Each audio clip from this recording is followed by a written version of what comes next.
Now, here are 12 mistakes that parents make continually that are causing them to turn their home into a battlefield at homework time.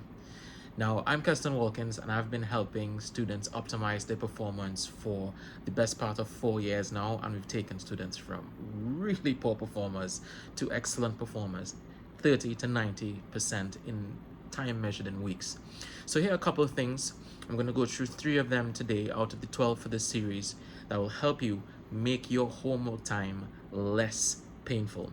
So the first one, and it's one that you wouldn't guess at really, it is debriefing at the end of your child's day. I saw a student in a session that I had, several of them, maybe about 10 or 12 of them, and the performance was not as good as it was. This is the third or fourth session in. They were showing improvements, and then for some reason that day they weren't performing well. And I thought, okay, tell me about your day. There are a couple of the things I asked before that, but tell me about your day. And tell me about something that troubled you, something that was painful, something that you loved, whatever it is.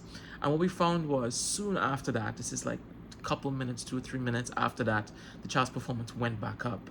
And it's clear that when there's unresolved emotion, it can hamper or affect a performance. You can think about you having something that you want to deal with someone that you love or care about, or maybe it's some event that's coming up and you haven't quite resolved your intent for it. You're worried about the outcome. It's going to affect the way that you perform, and the same thing happens to our children. So I want us to keep that in mind, and it doesn't actually have to be complicated.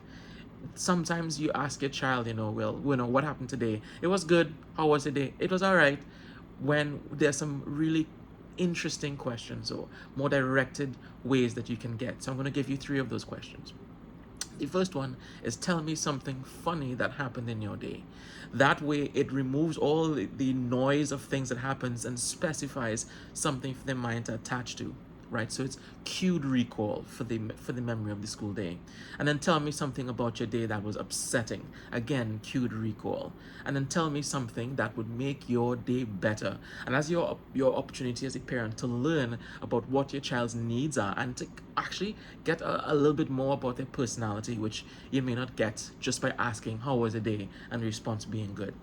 So let's go on to the next mistake that I've seen parents make, and that would be poor meal choices.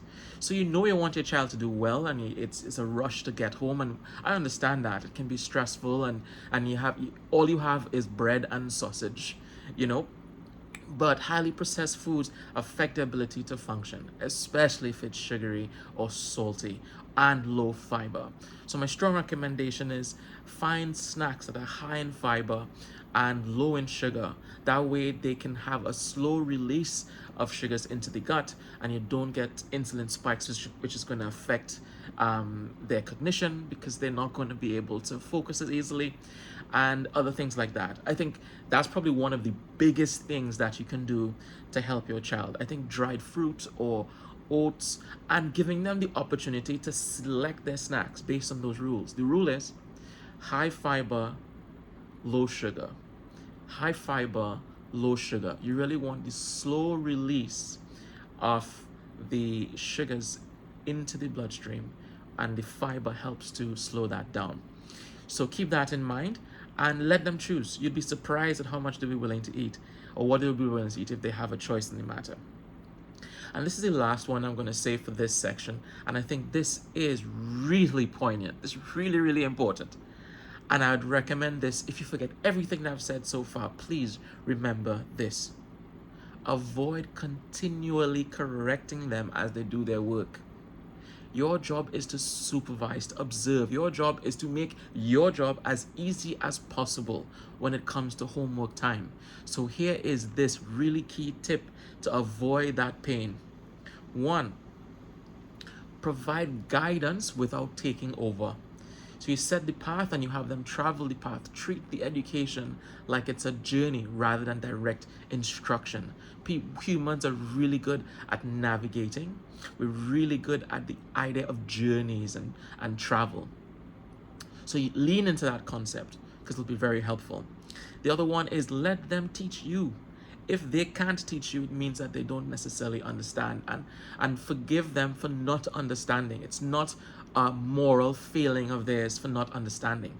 If anything, it's important for you to ensure that you communicate in a way that they can understand.